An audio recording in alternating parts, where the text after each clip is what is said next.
Hermano, en este año 2023 es de bendición escuchar una enseñanza tan edificante. En estos tiempos es muy difícil encontrar un pastor que predique así con la verdad la palabra de Dios.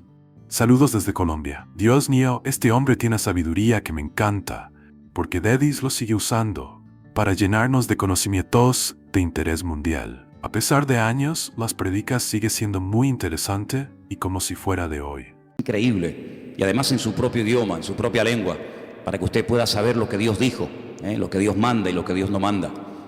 Y una de las cosas que yo he dicho cuando se acerca uno a las páginas de este sagrado libro, la Biblia, es que la gente en aquellos tiempos vivía muy diferente a nosotros. Yo sé que, por ejemplo, hay gente aquí que no cree, les cuesta mucho aceptar que hubo un momento en la historia en el que no existía internet. Algunos dicen, no, créame, hay un momento en la historia en el que internet no existía. Tú ponías Google y no existía Google. Tú dices, pero ¿cómo se podía vivir sin Google? Y sin WhatsApp. Algunos le quitan el WhatsApp hoy en día y vamos, se transforma, le da un ataque, algo les pasa, ¿no?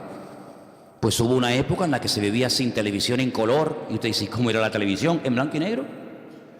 Y cuando vino la televisión en color, aquello fue una fiesta increíble, ¿se acuerdan? Vivimos durante muchos años sin móviles, sin celulares, como algunos los llaman. He dicho en varias ocasiones que cuando hace muchos años vimos a un señor en las Ramblas con una caja así de grande, que era la batería, y descolgaba el teléfono, nos quedamos así mirando, diciendo, ¿y este de dónde salió? Entonces, los tiempos han cambiado de una forma tremenda, pero tremenda, tremenda. Y en los tiempos de la Biblia, la gente no vivía afanada por llegar a fin de mes, sino la gente vivía pensando en cómo terminar ese día. Se vivía el día a día.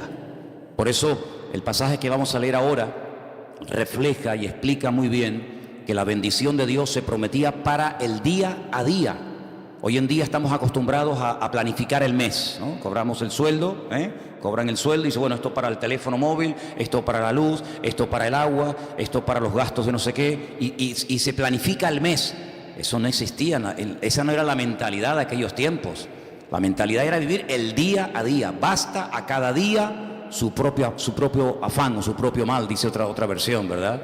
Y el pan nuestro de cada día, dánoslo hoy. La famosa parábola de los labradores, cuando van a trabajar a la viña, ¿qué se les pagó? El día de trabajo. Entonces, cuando la gente terminaba el día y decía, hoy he comido, hoy he usado ropa y hoy voy a dormir bajo techo, gloria a Dios. Mañana, como se decía, Dios dirá. Mañana Dios dirá. Pero ¿quién vive hoy en día al día? Nadie. La gente enseguida planifica y la gente hace planes. Y bueno, el verano que viene me voy a ir de vacaciones a tal sitio, o dentro de 3 meses, y por eso están las agendas y por eso hay tantas historias. Pero en la Biblia no era así. La Biblia era vivir el día a día, desde que salía el sol hasta que se ocultaba el sol, y ya está. Y hay un pasaje en el Antiguo Testamento, en el libro de Éxodo, capítulo 16, que voy a leer unos versículos para que vean qué interesante esta historia.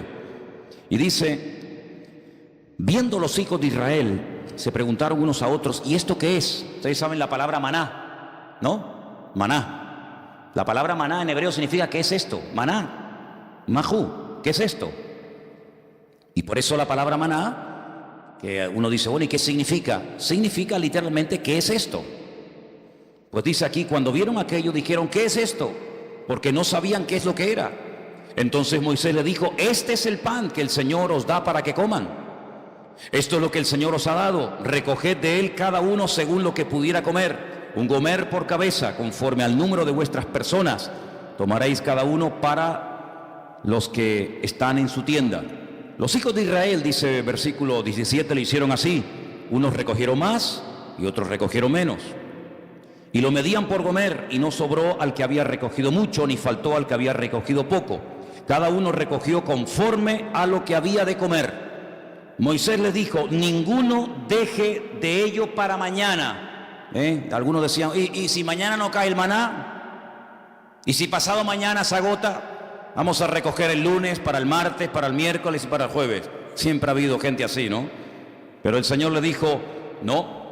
Ellos no obedecieron a Moisés, algunos dejaron de ello para otro día y crió gusanos y hedió. y se enojó Moisés contra ellos. Era una falta de fe.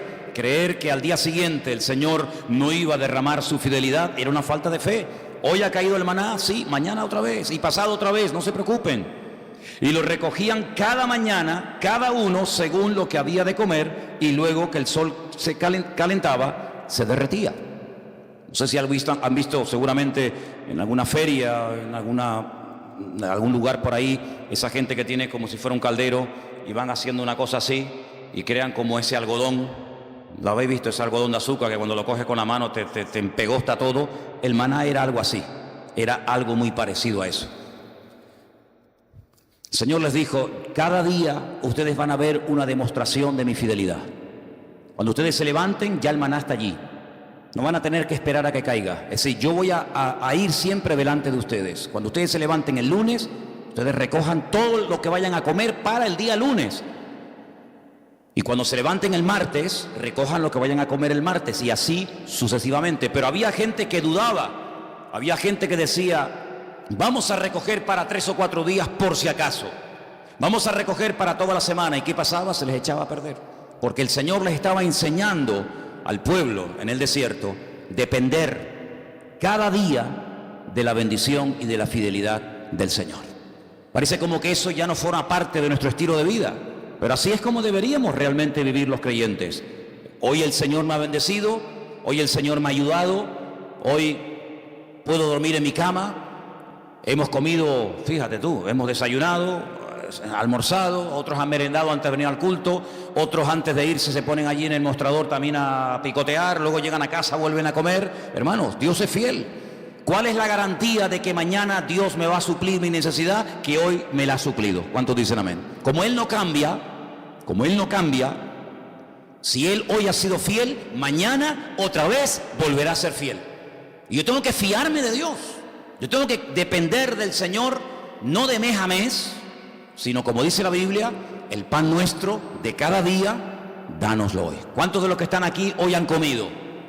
Veo que todos vienen vestidos, algunos han venido en coche, otros caminando, otros en guagua. Cuando te vayas de aquí, cenarán, dormirán en sus camas.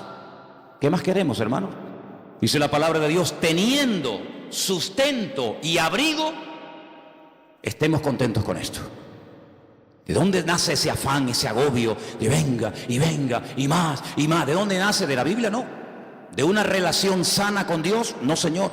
El cristiano sano, el cristiano que tiene una fe sana, completa, una fe coherente, una fe bíblica, no tiene que caer en ese afán, en ese agobio, en ese estrés y la deuda y no sé qué, y esto y lo otro. No, así no vivimos, así no tenemos que vivir los hijos de Dios. Los hijos de Dios tenemos que vivir de cara al mundo, de cara a la galería, con paz, con la tranquilidad de saber que nuestra vida está en las manos del mejor pastor del mundo, porque dice la Biblia, el Señor es nuestro pastor y nada nos faltará. ¿Cuántos dicen amén? Por lo tanto, en el Sermón del Monte, el Señor cuando enseña a orar a su pueblo dice, y el pan nuestro de cada día, dánoslo hoy. ¿Se puede orar por el pan nuestro de cada día? Claro que sí. Pero en ningún momento tenemos que estar preocupados por los próximos 15 días, por la próxima quincena, por el próximo mes. Eso no es bíblico, eso no es bíblico. El Señor quiere que aprendamos a depender de Él, a confiar en Él cada día, sin preocupaciones, sin agobios, sin estrés. Ya sé que esto a lo mejor suena a locura. Ya sé que la gente de la calle, la gente que no tiene a Dios, pues no viven así. Pero es que usted no tiene que imitar al mundo, usted tiene que imitar al Señor Jesucristo y obedecer su palabra. Hay un texto muy interesante que yo lo he leído muchas veces, de hecho no quiero exagerar, pero casi a diario lo leo, y se encuentra en Deuteronomio. Es un pasaje buenísimo, buenísimo, que de vez en cuando pienso yo que deberíamos de leer. Está en Deuteronomio capítulo 8, del versículo 11 en adelante. Es buenísimo este pasaje, de verdad que es una bendición de Dios el poder tener esto en nuestras manos. Dice, cuídate de no olvidarte del Señor tu Dios. Y yo pregunto, ¿y se puede acaso alguien olvidar de Dios?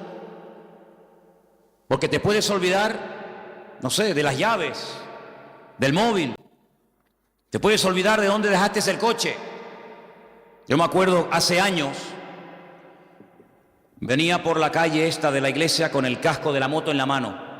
y me metí en el bar de aquí al lado a tomar un cortado, y un hermano, me dice, ¿de dónde vienes? Digo, no, tuve que ir abajo a Santa Cruz a hacer unas cosas, y me dice, ¿y tú vas por la vida con un casco debajo del brazo? Digo, ¡ay, la moto! Y la dejé en la Plaza de España. Yo me vine desde la Plaza de España hasta aquí con la moto, con el casco de la moto bajo el brazo. Como eso, simplemente mirando el casco, sabes que, mijo, el casco es para usarlo en la moto. Pues me olvidé de la moto. Y un día tuve que llamar al segurita del Carrefour allí en la laguna, porque para mí es que me habían robado el coche. ¿Y qué va? Me van a robar el coche estaba en otro sitio, pero volví loco a medio centro comercial. Mire, que me robaron el coche, que llame a la policía, que no sé qué, y el coche estaba donde yo lo había dejado, pero yo no me acordaba. Y a veces hemos visto en alguna playa por la megafonía el niño Pedrito García Rodríguez con una camisita roja y un pantalón amarillo y unos calcetines verdes. Se ha perdido, por favor. Pero perder a Dios, olvidarse de Dios. ¿Cómo se puede una persona, cómo se puede olvidar un joven, cómo se puede olvidar una familia de Dios? Pues hermanos, parece mentira, pero hay gente que incluso llegaron a servir a Dios y se olvidaron completamente de Él. Y por eso el Señor, sabiendo que somos así los seres humanos, dice en este versículo, cuídate, tengan cuidado de no olvidarse del Señor vuestro Dios, para cumplir sus mandamientos, sus decretos, sus estatutos que yo te ordeno hoy. Versículo 12, no suceda que comas y te sacies y edifiques buenas casas en las que habites, y tus vacas y tus ovejas se aumenten, y la plata y el oro se te multipliquen, y todo lo que tuvieres se aumente, y se enorgullezca tu corazón, y te olvides del Señor tu Dios, que te sacó de la tierra de Egipto, de la casa de servidumbre, que te hizo caminar por un desierto grande y espantoso, lleno de serpientes ardientes y de escorpiones y de sed, donde no había agua, y Él te sacó agua de la roca del pedernal, que te sustentó con maná en el desierto, comida que tus padres no habían conocido, afligiéndote y probándote para a la postre hacerte bien. Y digas en tu corazón, mi poder y mi fuerza, la fuerza de mi mano, me han traído esta riqueza. Dice aquí, acuérdate del Señor tu Dios, porque Él es el que te da el poder para hacer las riquezas. ¿Cuántos dicen amén? Es mentira, ¿no? Gente que ha prosperado, gente que le ha ido bien en la vida, que en fin, que han aumentado sus negocios, su patrimonio, etcétera, y se les suba a la cabeza el éxito y diga, no, es que yo tengo todo esto por mi fuerza, por mi sabiduría, por mi poder. Usted dice, no, a mí eso no me puede pasar. No lo digas, porque como lo diga, a veces al final te va a terminar pasando. El hombre es así, hermanos. El hombre, mientras depende del Señor, se mantiene humilde, se mantiene sometido al Señor, pero como parece que a veces la riqueza o la abundancia se le vuelven en su contra, pueden incluso llegar a olvidarse del Señor, del Creador. Dice, el que te sacó de Egipto, el que cuando eras un esclavo y nadie daba un duro por ti, yo te compré y te saqué de la tierra de esclavitud y te conduje por el desierto y te di agua y te di maná y te di todo lo que necesitaba. Y ahora que llegas a la tierra prometida te olvidas de mí, porque crees que ha sido tu sabiduría, tu fuerza, tu experiencia en la vida la que te ha llevado de la nada a la cumbre, y te equivocas. Ten mucho cuidado y guarda tu corazón, dice la Biblia, porque soy yo el que te da la sabiduría, soy yo el que te da el poder para hacer las riquezas. Y cuando el Señor le da a uno sabiduría para hacer negocios, y cuando el Señor le da sabiduría para hacer algo, aunque te salga bien el negocio, lo que has comprado, lo que has hecho, no te olvides siempre de darle la gloria y la honra al Señor. ¿Cuántos dicen amén? Así que tengamos cuidado, ¿verdad? Porque son más los que se han perdido, los que se han enfriado y se han apartado de los caminos del Señor en la abundancia que en la escasez. Parece mentira, pero así ha ocurrido muchísimas veces, ¿no? Así que estamos viendo a la luz de la palabra de Dios cómo hay que depender cada día de Él. Ahora, vivimos en un mundo, como dije la semana pasada, rodeado de mentiras y de mentirosos. Esa es la cruda realidad.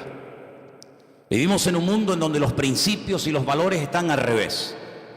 Dice la Escritura que llegaría un momento en la historia de la humanidad, y yo creo que ya hemos llegado, en el que a lo malo te lo presentarían como lo bueno, y lo que es bueno y decente de toda la vida te lo presentarían como algo malo. Y uno dice, pero ¿cómo puede ser eso? ¿Cómo puede ser que la decencia, la fidelidad, el ser honesto, el vivir la verdad, el ser sincero esté mal visto y parece que le vaya mejor al ladrón, al sinvergüenza, al que roba, al que miente, al que engaña. ¿Cómo puede ser eso? ¿Cómo puede ser que personas, por no pagar a lo mejor una pequeña cantidad, le embarguen lo que tienen, y personas que han robado millones se estén pegando la gran vida y salgan en televisión y viajen por aquí y compren por allá? ¿Cómo puede ser eso? Bueno, son los últimos tiempos. Tiempos en los que a lo dulce lo presentarían como salado y a lo salado como dulce, dice la Biblia. Ahora, hay dos versículos que aparentemente son contradictorios y curiosamente, tanto uno como otro los escribió la misma persona. Por ejemplo, hay un versículo que todo cristiano, yo creo, no, da igual a la iglesia que asista o a la denominación a la que pertenezca, yo creo que hay un versículo que todos los cristianos se lo saben de memoria. Y si no, vamos a comprobarlo. Juan 3:16. ¿Qué dice? Díganlo fuerte. Uy, no. A ver si me vais a dejar en... Que esto lo están viendo miles de personas ahora mismo en el mundo entero, Decirlo fuerte, a ver qué dice. Porque de tal manera amó Dios al mundo que ha dado a su Hijo unigénito para que todo aquel que crea en Él no se pierda, mas tenga vida eterna. ¿Qué dice la Biblia que Dios hizo? Dios amó. ¿A quién? Al mundo. Dígalo fuerte. Dios amó al mundo. Otra vez. Dios amó al mundo. Ahora explíqueme esto. No améis al mundo ni las cosas que están en el mundo. ¿En qué quedamos? Juan 3:16 dice Dios amó al mundo. Y primera de Juan capítulo 2 verso 15 dice no améis al mundo ni las cosas que están en el mundo. ¿Cómo es que la Biblia dice que Dios amó al mundo y a mí se me prohíbe amar al mundo? Hay que explicarlo, porque en la Biblia no hay contradicciones. Hay gente que dice que la Biblia es un libro lleno de contradicciones. Y yo le digo, cuando usted me muestre una, nos sentamos y hablamos. La Biblia no tiene contradicciones. El problema es que muchas veces no se puede terminar de traducir exactamente, porque nosotros tenemos una sola palabra para la palabra mundo. Como para la palabra amor, tenemos una sola palabra. No hay 4 o 5 palabras para amor. Amor hay una sola palabra, no hay más. En griego hay 3 o 4 palabras y en hebreo ni le cuento. Y en griego, incluso en hebreo, para la palabra tierra, planeta, mundo, etcétera, hay un montón de palabras y depende a lo que se esté dirigiendo el autor, pues emplea un término o emplea otra, pero en español nada más tenemos una sola palabra, ¿verdad? Cuando estamos leyendo Juan 3:16 dice que de tal manera, de tal magnitud, con tal fuerza amó Dios al mundo. Ahí está haciendo referencia a la raza humana, al hombre, a la humanidad. De tal manera Dios amó al hombre, a la raza humana, a los hombres, a las mujeres, a los blancos, a los negros, a los ricos, a los pobres, a los africanos, asiáticos, norteamericanos, latinos. De tal manera amó Dios a esa gente que dio a su Hijo unigénito al mundo para que lo amaran y lo respetaran y creyeran en Él. Pero cuando vamos a primera de Juan y encontramos otra vez la misma palabra, la palabra mundo, es la palabra cosmos. Y la palabra cosmos nos habla acerca de un estilo de vida, de unos principios, de unos valores que no son los nuestros. No son los nuestros. ¿Usted no ha oído alguna vez la expresión de decir, mira, di una mentira de estas piadosas? De hecho, incluso hasta cuando éramos católicos, se nos decía que había 2 tipos de pecados. Bueno, se nos decía, no, se siguen diciendo. Pecados mortales y pecados veniales, ¿sí o no? Amigo. Es decir, que hay pecados que son graves delante de Dios y pecados que, bueno, que Dios hace la vista gorda, no pasa nada. Una mentirijilla de vez en cuando para salir del paso, ¿sí o no? Eso se nos ha enseñado toda la vida. Cuando vamos a la palabra nos encontramos que hay un sistema, un estilo, una filosofía de vida que es totalmente opuesta a nuestro estilo de vida. ¿Por qué? Porque en el mundo, cuando 2 o 3 o 4 hombres se juntan en un bar, en un negocio, donde sea, y comienzan a hablar, ¿de qué suelen hablar? De mujeres. Y presumen de las veces que han engañado a sus esposas. Y presumen de que tuvieron relaciones con esta y con aquella y con la otra y con mengano. Sin embargo, eso en el círculo cristiano se nos tendría que caer la cara de vergüenza y darnos vergüenza de haber hecho eso. Son puntos de referencia completamente diferentes. Y en el mundo es normal mentir, y en el mundo es robar, pues decir, mira, sí, y era no, o no, cuando era sí, o decir, ¿cuánto tienes? 5, y mentira, tienes 10. En el mundo todo eso es normal. Y cuando dice la Biblia, no améis al mundo, se refiere, no imites la forma como vive la gente. Una cosa es que Dios amó al hombre y otra cosa es que Dios ame a los pecados del hombre, que son dos cosas completamente diferentes. ¿Dios ama a una etarra, a un asesino, a un violador? ¿Sí o no? Por supuesto que sí. ¿Faltaría más? Si no, madre mía. Pero eso quiere decir que Dios ama su estilo de vida. Eso quiere decir que Dios ama la mentira, el engaño, el soborno, el adulterio, la fornicación, la extorsión. No, Señor. Una cosa es que Dios ame a la persona y otra cosa es que Dios acepte y ame y tolere el estilo de vida de esa persona. No nos confundamos. Por eso dice la Biblia que cuando viene por ahí alguna persona que dice que yo soy cristiano, yo soy pastor, yo soy hijo de Dios, yo soy siervo de Cristo, yo soy esto, yo soy aquello, apóstol, como algunos van por ahí también diciendo, pues hermano, por sus frutos los conoceréis. Y por eso dice la Biblia que hay que probar los espíritus, porque no todos los espíritus son de Dios. Y por eso encontramos en la Biblia falsos evangelistas, falsos pastores, falsos maestros, falsos apóstoles, etcétera, etcétera. ¿Por qué? Porque Dios ama a todo el mundo por igual, pero denuncia y no tolera el pecado y el desorden de nadie. ¿Cuántos dicen amén? Entonces no nos confundamos cuando dice que Dios amó al mundo, la raza humana, y cuando nos dice en 1 de Juan, capítulo 2, como hemos leído, que no tenemos que amar al mundo. Porque dicho sea de paso, el texto sigue diciendo, si alguno ama al mundo, es decir, el estilo de vida del mundo, la filosofía del mundo, los principios del mundo, el amor del Padre no está en él. Porque todo lo que hay en el mundo, y lo aglutina de esta forma, los deseos de la carne, los deseos de los ojos, la vanagloria de la vida, no provienen del Padre, sino del mundo. Y el mundo pasa, y sus deseos, pero el que hace la voluntad de Dios permanece para siempre. Si lo que hoy está mal visto, mañana estará bien visto. Y lo que mañana estará bien visto, hoy es un delito, un pecado. Por lo tanto, las modas cambian. Hace años en este país se obligaba a la gente a ir a las plazas públicas a ver cómo se torturaba a personas y cómo se les quemaba vivos y cómo se les crucificaba, y era normal. Y si retrocedemos en el tiempo, la gente pagaba dinero para ir a los coliseos, a los circos romanos, para ver cómo los animales devoraban a mujeres o a niños, mientras ardían como antorchas humanas, y era normal, era totalmente normal. Sin embargo, nos hemos dado cuenta de que cosas que antes eran normales o delitos, hoy en día, pues, han cambiado. Por eso nosotros no tenemos que dejarnos llevar por las modas de este mundo, sino tenemos que dejarnos llevar por los principios y valores eternos del Señor que están en su bendita palabra. ¿Cuántos dicen amén? Así que, amados hermanos, tenemos que partir de la base de que nosotros somos gente diferente, somos gente distinta, y hay algo con lo cual tenemos que estar claros en esto. Y yo les voy a contar parte de mi testimonio, porque creo que puede ser de ayuda a la hora de entender lo que quiero decir. Hay personas que llegaron al conocimiento de la verdad. Hay personas que les nació en su corazón el deseo de buscar a Dios porque empezaron a leer los evangelios o empezaron a leer la Biblia. Conozco muchísima gente que me dice, no, yo un día me compré una Biblia, o alguien me regaló una Biblia, un Nuevo Testamento, como esta que estáis ofreciendo los hermanos moteros, ¿no? Bueno, te llega la Biblia, empiezas a leerla, y empiezas a interesarte, empiezas a darte cuenta de un montón de cosas y se despierta algo en ti que te lleva a una búsqueda de la verdad, y buscando, pues encuentra. ¿Y a quién encuentra? Al autor y al consumador de la fe, que es Cristo Jesús, ¿sí o no? Pero a mí no me pasó eso. Yo fui al revés. Yo no había leído en mi vida la Biblia, jamás. No me interesaba. Yo no sabía ni lo que era una Biblia. A mí no me llegó el conocimiento de Dios, ni el deseo de buscar a Dios por la lectura, por el estudio, por indagar, por buscar la verdad. Es que a mí no me interesaba buscar la verdad, pero en absoluto. Lo primero que yo tuve fue un encuentro, una experiencia personal con Jesucristo. Yo no había leído la Biblia en mi vida.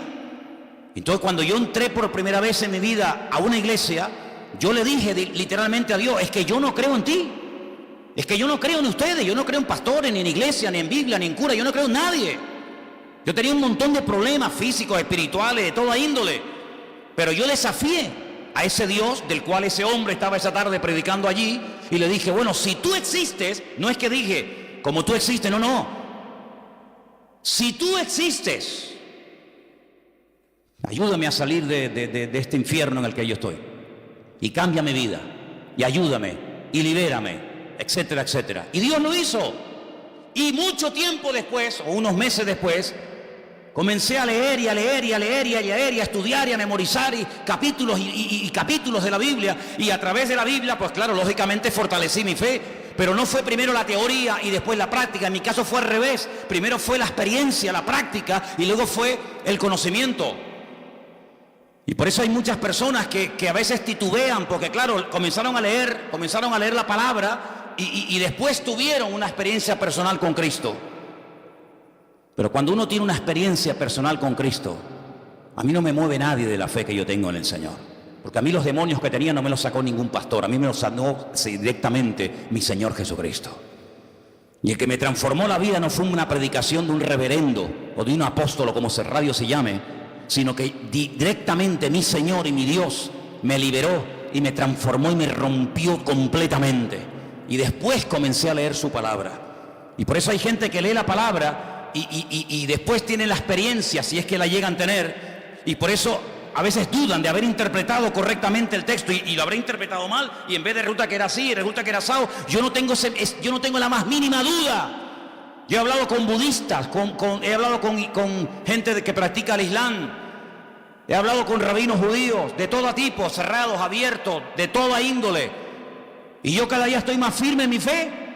Porque a mí el conocimiento y la experiencia no me vino por lo que leí ni por lo que me enseñaron. Es que yo tuve un encuentro personal con Cristo. Yo era ciego y ahora veo. Entonces, cuando una persona tiene un encuentro personal con Cristo, que digan lo que digan, que hagan lo que hagan, que pase lo que pase, yo sé en quién he creído. ¿Cómo voy yo a negar que soy blanco? Hermano, si yo me subo a esta plataforma esta tarde y digo, hermano, ustedes me ven blanquito, pero yo realmente en el fondo soy negro. Usted dirá, bueno, hermano, usted de lo que quiera, pero usted se le ve por fuera y usted tiene piel blanca. No, mire, hermano, es que yo soy moreno, mulato y soy mujer. Pasa que ustedes me ven con otra visión. No puedo negar, yo no puedo negar lo que soy. Pues exactamente igual le digo espiritualmente. Yo no puedo negar que Cristo un día me sanó, me liberó y me transformó la vida. Y no lo leí en la Biblia, no lo leí en un libro, lo sentí, lo experimenté personalmente. Por eso cada vez que voy a Israel, cuando vengo más firme en mi fe. Y no es que voy allí y digo, ay, a lo mejor creía al revés de como yo era. No, es que me da igual. Porque yo no fui al convencimiento de la verdad por lo que leí, sino por lo que viví y por lo que experimenté. Y cuando una persona experimenta algo, no desde la teoría, sino desde la práctica, ese hombre y esa mujer no lo tumba ni lo sacude nada ni nadie. ¿Cuántos dicen amén? Si yo subo esta noche aquí a un hombre y subo a una mujer y le digo, hermano, explique lo que es un parto. Y ya, bueno, pues un parto... Pues un parto, ¿no? Tienes dolores, hay un momento como se rompen aguas, se llama, ¿no? Corríjame porque yo en esto estoy fatal, ¿eh? Se rompen aguas, te entran dolores, empiezan a dilatar, no sé qué, no sé cuánto, tienen que llevar a la clínica y te suben allí en aquellos aparatos y te dice, sopla, aprieta, no, ahora sí, ahora asado, ¿sí o no? Qué malo soy, soy fatal. Asuman ustedes una mujer aquí que haya parido y dice, mira, Manolo, cállate la boquita, anda. Un parto no tiene nada que ver con lo que tú has dicho. Tú estás hablando desde la teoría, desde lo que has oído, de lo que te han contado. Pero yo he parido.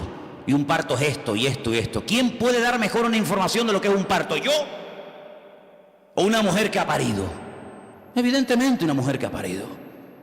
Porque no lo habla desde la teoría. Lo habla desde la realidad. Desde el dolor. Lo habla desde la sensación de haber tenido esa criatura en su vientre y de haberlo sacado y ver la realidad de lo que es un parto. Y exactamente igual ocurre, amados hermanos. Hay gente que habla de Dios desde la teoría. Que si Dios es así, que si Dios es asado, que si no sé qué. Que hablas con un judío, te dice una cosa. Hablas con un musulmán, te dice otra. Hablas con un evangélico, te dice una cosa. Hablas con un mormón, te dice otra cosa. Hablas con un budista, te dice no sé qué. Y entonces tú dices, Dios mío, pero cada uno tiene una opinión diferente. Pero todos tienen la razón. No puede ser que los musulmanes digan que Dios no tiene un hijo y que los cristianos digan que Dios sí tiene un hijo. ¿Quién tiene la razón? ¿El musulmán o Dios? ¿O el cristiano? Porque yo pregunto, ¿Dios tiene un hijo o no tiene un hijo? Porque si no tiene Dios un hijo, entonces los musulmanes tienen razón. Pero si Dios tiene un hijo que se llamó Jesucristo o Yeshua HaMashiach y vino a este mundo a morir en una cruz y resucitó el tercer día, entonces este no dice la verdad la está diciendo este hombre. La pregunta que muchas veces me han dicho es: ¿cómo es posible que un pueblo tan culto, tan sabio, tan preparado, personas que están todo el día desde que se levantan, créanme, desde que se levantan hasta que se acuestan, leen y leen y leen y leen y memorizan y aprenden y aprenden y aprenden, y me refiero al pueblo de Israel, ¿cómo es posible que ellos no crean que Jesucristo es el Hijo de Dios? Porque te explican otra cosa y te quedas con la boca abierta y te dicen arriba y abajo y el verbo, el ifil, el ipalel y el pual y te explican todas las conjugaciones del verbo.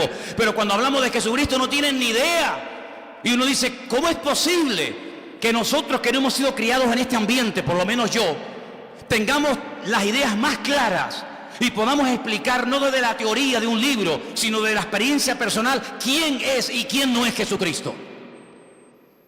¿Cómo es posible que 14 veces se hayan equivocado los judíos nombrando a un Mesías que luego le salió el tiro por la culata? Lean la historia de Bar Kokhba. Una ruina trajo a Israel. ¿Quién lo apoyó? Uno de los rabinos más grandes en la historia de Israel, Rabí Akiva. Un hombre que fue capaz de morir torturado. Dice que mientras lo quemaban los romanos en el 100 y pico después de Cristo, con pinzas le arrancaron la piel.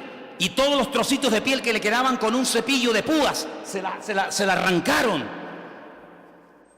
¿Cómo es posible que un hombre que murió de esa manera torturado dijera que Jesucristo fue un impostor? Y después tuvieron a otro llamado Sibitai.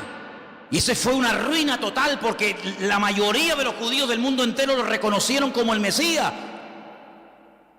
Y al final, cuando lo apresaron los turcos, cuando lo prendieron los musulmanes, le dijeron: o claudicas de esto o te matamos. Y se convirtió al Islam y todavía ni se han recuperado.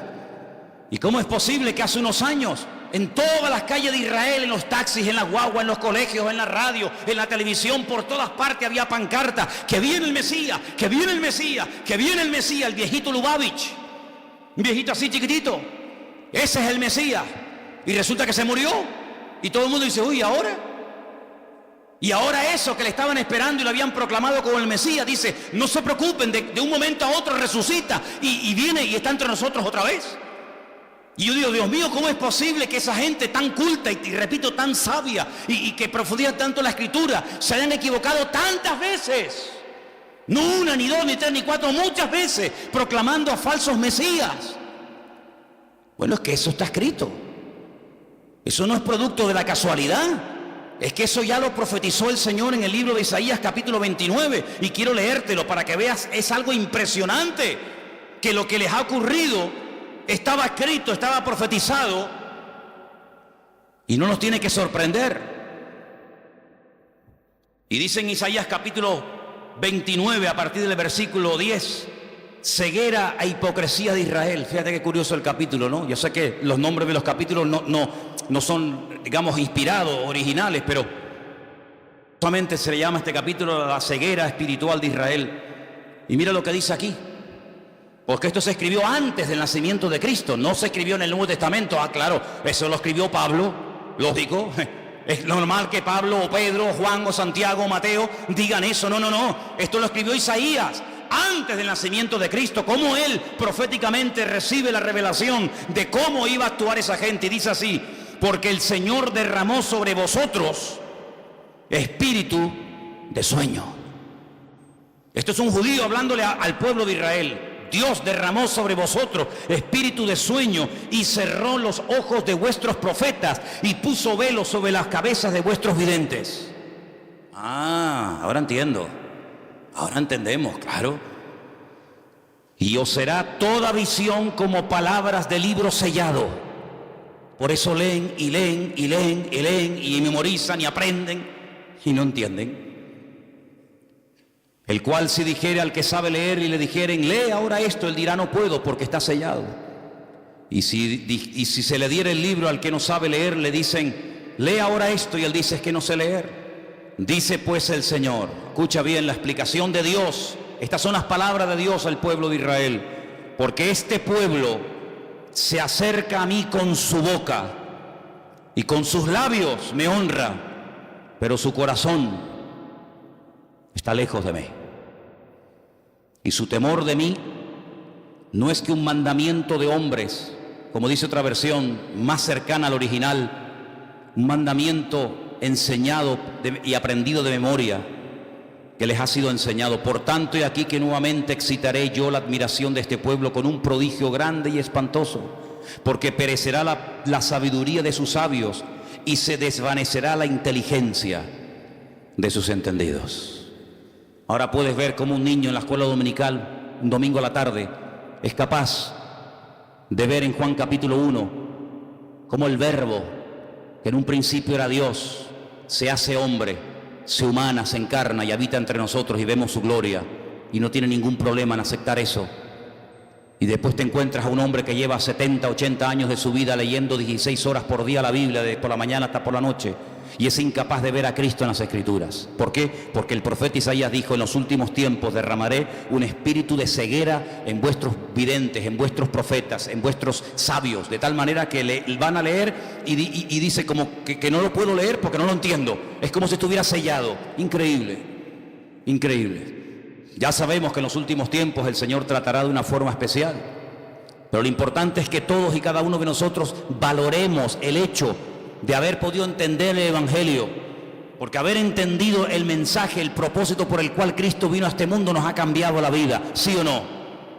Cuando una persona encuentra la verdad, yo no tengo que buscar nada más, créanme, yo no tengo una insatisfacción diciendo: oye, estaré en la verdad, me habré equivocado, me habrá engañado esta gente, y a veces resulta que yo he creído en esta iglesia evangélica y ahora resulta que estoy en la mentira, me he metido en una secta, me están comiendo el coco, a veces resulta que en vez de este camino era el otro. Ay, madre mía, es que yo sé en quién he creído.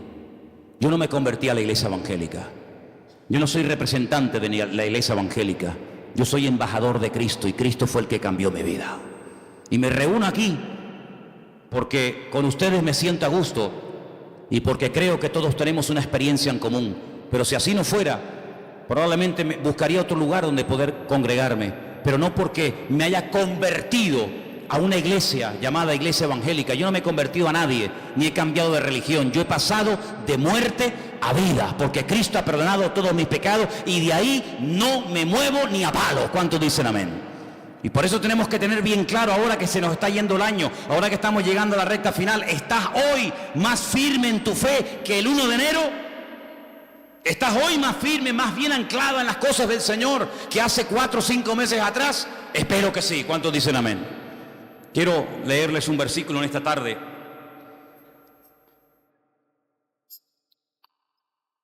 Y antes de buscar ese texto que se encuentra en Apocalipsis, en el capítulo 3, déjenme que les diga algo. Cuando uno empieza a leer la Biblia desde el principio, uno se va a dar cuenta de que cuando Adán y Eva pecaron, y ahora hablaremos un poquito de esa mujer también, quedaron desconectados del Señor, desconectados completamente. Todo cambió, todo. Aquel hombre y aquella mujer eran perfectos, y usted y yo no somos perfectos, sabíamos eso, ¿no? Si te crees perfecto, díselo a tu mujer a ver qué te dice, y ya verás cómo te recuerda que no lo eres. Así de claro. Qué maravilla el ojo humano, ¿eh? Qué maravilla poder ver en colores, porque nosotros vemos en colores, ¿sí o no? ¿Usted ve en colores? Hay algunos que confunden, ¿no?, el rojo con el verde con el amarillo, pero generalmente el hombre ve en colores, vemos en 3 dimensiones, podemos ver de cerca, de lejos, enfoca de una forma maravillosa, pero usted sabe que de todo lo que hay aquí que se podría llegar a ver, solamente vemos el 1%. Nuestro ojo solamente percibe el 1% de todo lo que podríamos llegar a ver. Adán veía al 100% sin ningún problema. Veía a los ángeles, veía el mundo espiritual y natural de una perfección tremenda. ¿Qué le parece? El cerebro del ser humano dice que está dividido en 2 y que solamente funciona una parte. Yo a veces hasta lo dudo que funcione esa parte. Y Dios pone un miembro en nuestro cuerpo para que funcione la mitad. No tiene sentido. El cerebro de Adán funcionaba a la perfección y veía la esencia de las cosas con una claridad nítida, sin problema, ¿verdad? Y sabemos que el hombre está por debajo de todos sus niveles. Seguramente Adán era capaz de meterse debajo de un río y estar 3 horas metido debajo del agua, y veía perfectamente, porque era un ser perfecto, completo, no le faltaba nada. Probablemente, sabe Dios, hasta con el pensamiento podría trasladarse de un lugar a otro y volar. Yo qué sé lo que aquel hombre podía haber llegado a ser. Sin embargo, el pecado lo deterioró todo. El pecado lo reventó todo. No somos ni la sombra de lo que un día el Señor creó. El mundo era perfecto, el mundo que tenemos no es perfecto. Vayan a Madrid ahora, van a ver esa capa, esa nube negra encima, ¿verdad? El otro día las imágenes de Pekín, los pobres chinos con máscara, allí ahogándose, asfixiándose. Este mundo no tiene nada que ver con el mundo perfecto y maravilloso que el Señor creó. Pero a pesar de la rebelión y del pecado del hombre, Dios proveyó un sistema, y eran los sacrificios. ¿Y qué hace Abel? Presenta un sacrificio, ¿para quién? Para él. Él tiene deseo de acercarse a Dios y presenta un sacrificio para él, pero no lo podía hacer para otra persona. Pero cuando avanzamos en la historia, vemos que llegamos a Egipto y vemos que ya Dios dice, bueno, ahora no solamente el hombre puede acercarse a Dios a través de un sacrificio de animales, sino que ahora el papá, el cabeza de la casa, puede presentar un sacrificio para la familia. Y dice que sacrificaban un cordero para toda la familia. Así que de uno individual pasó a toda la familia. Y después resulta que cuando seguimos avanzando en la relación con el Señor, encontramos que una vez al año se mataba un cordero para toda la nación. Así que pasamos de uno, pasamos a la familia, y de la familia pasamos a la nación. Pero ¿de qué nación estamos hablando? De la nación de Israel. ¿Y todas las demás? No entran, están fuera del pacto, están fuera. Pero cuando vino el Señor Jesucristo, ¿por quién vino a morir? Por toda la raza humana. Y ahí entramos tú y yo, queridos hermanos, los que estaban, los que aún no habían nacido. Y por eso yo te pregunto, en estos últimos días, en estas últimas semanas que nos quedan para concluir este año 2015, ¿tú has tenido ya tu encuentro, tu experiencia personal con Cristo? ¿O simplemente lo que estás aprendiendo y creciendo en el conocimiento? Está bien todo eso, pero lo importante no solamente es saber muchas cosas, sino tener tu experiencia con el Señor. Porque si mañana nos quitan las Biblias, si mañana nos cierran los templos y ya no podemos depender de un culto, de una predicación o de un pastor, ¿qué va a pasar con nosotros? Nada. ¿Por qué? Porque estamos conectados a través de nuestra propia experiencia con la fuente de la vida, porque tenemos nuestra propia experiencia con Cristo. Y ya no dependemos de un pastor, de una iglesia, de un predicador, del internet, sino dependemos directamente de nuestro Señor Jesucristo. ¿Tú tienes esa línea directa con Él? ¿Tú lo conoces como tu Señor y como tu Salvador, o como el Dios que aquí se predica? Porque hay gente que dice, no, es que cuando hablan de nosotros dicen, sí, porque ustedes creen en no sé qué y se quedan como al margen. No, yo no hablo de ustedes, yo hablo de si tú conoces al Dios vivo y verdadero. ¿O es que acaso el Dios del evangélico es diferente al Dios del católico? ¿No hay un solo Dios?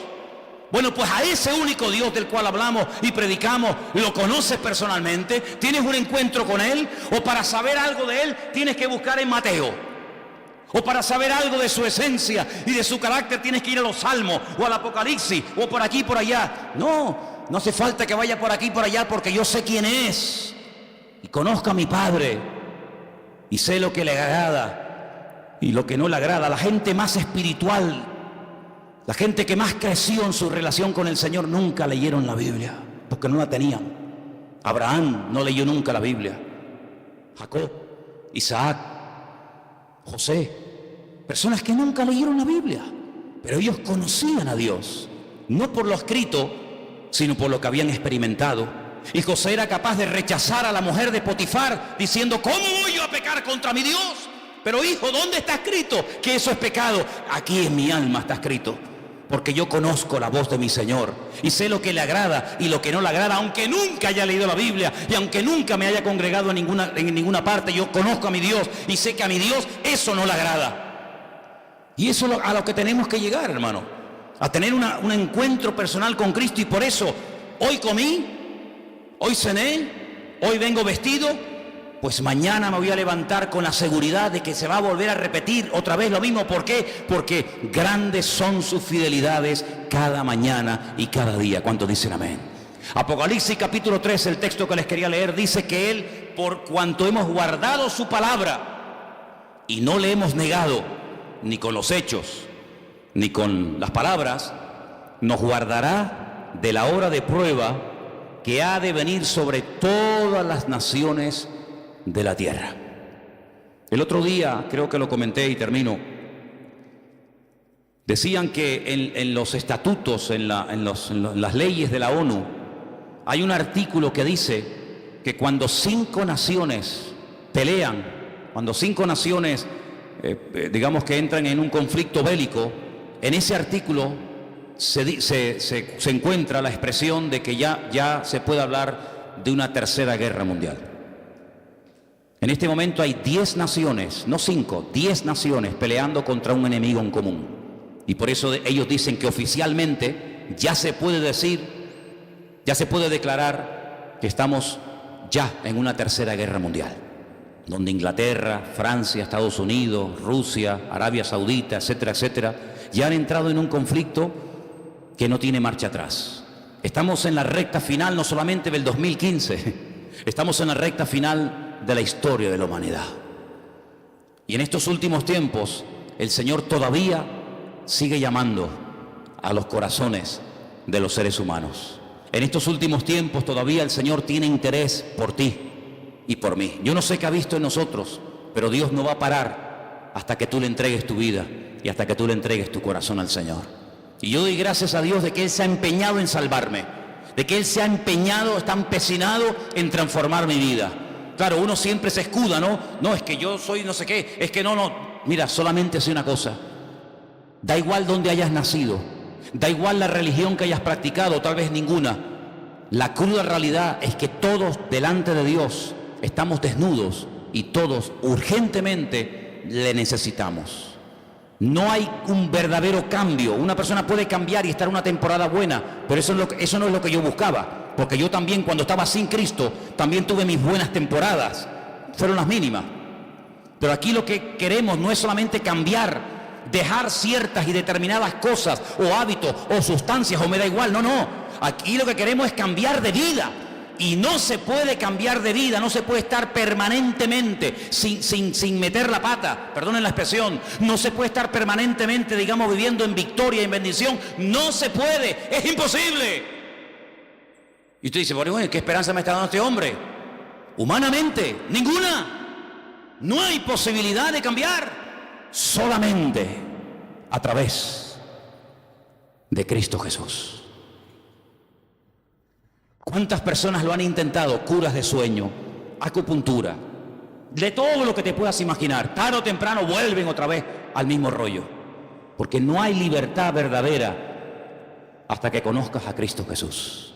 No te hablo de la iglesia. Si usted busca otra iglesia que le guste más, que te guste por lo que sea, váyase a esa, no tenga problema. Usted váyase a donde mejor se encuentre. Pero no te olvides que las iglesias no están para cambiar a nadie, sino para decirte quién es el que cambia, y el que cambia es nuestro Señor Jesucristo. Cierra tus ojos ahí donde estás. Quiero que oremos en esta tarde de verdad, de todo corazón, y le pidamos al Señor que abra nuestros ojos, que quite la ignorancia, la ceguera de nuestra vida, para que nos demos cuenta de que la única manera de salir de este sistema falso, maligno, es a través de Cristo. Salir de este círculo vicioso, salir de esta rueda que gira y gira y gira y no nos lleva a ninguna parte. La única manera de poder vivir en victoria es a través de Cristo Jesús. Y por eso en esta tarde estamos agradecidos con el Señor, porque Él nos enseña un nuevo estilo de vida basado en la libertad, no en el miedo, en la libertad gloriosa de los hijos de Dios. Ninguna condenación hay para los que están en Cristo Jesús. Y por eso en esta tarde queremos acercarnos al Señor con la fe y con la seguridad de que se puede vivir en paz y en victoria si ponemos nuestra confianza en el día a día, en ese Dios que ha prometido ayudarnos todos los días hasta el fin del mundo. Aleluya. Si en esta tarde hay entre nosotros algún hermano, alguna hermana, alguna persona, algún joven, me da igual, que tal vez por primera vez en su vida, fíjate lo que te digo, por primera vez en su vida dice, pues oye, yo quiero entregarle mi vida al Señor. Yo, más que fe y confianza en una religión o en una institución, en quien yo quiero tener mi confianza es en el Señor. Porque uno oye cada cosa de los que se dedican a la religión que te quedas con la boca abierta. Pero yo no te hablo de religión, yo te hablo del Señor. Y a mí quien me sacó los demonios y quien me cambió la vida fue mi Señor, no una iglesia ni un pastor.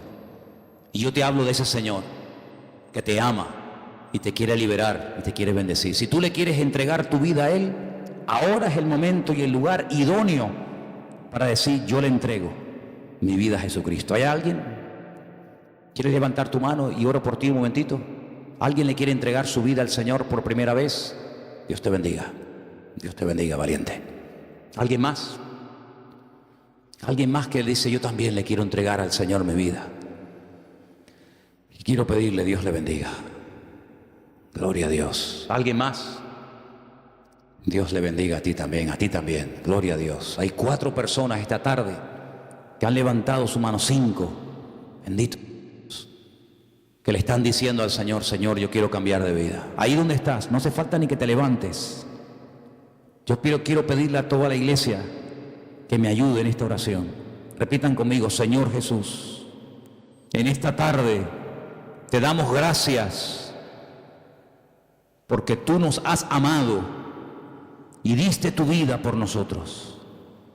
Señor, perdona todos nuestros pecados, transforma nuestra vida. Yo quiero cambiar, yo quiero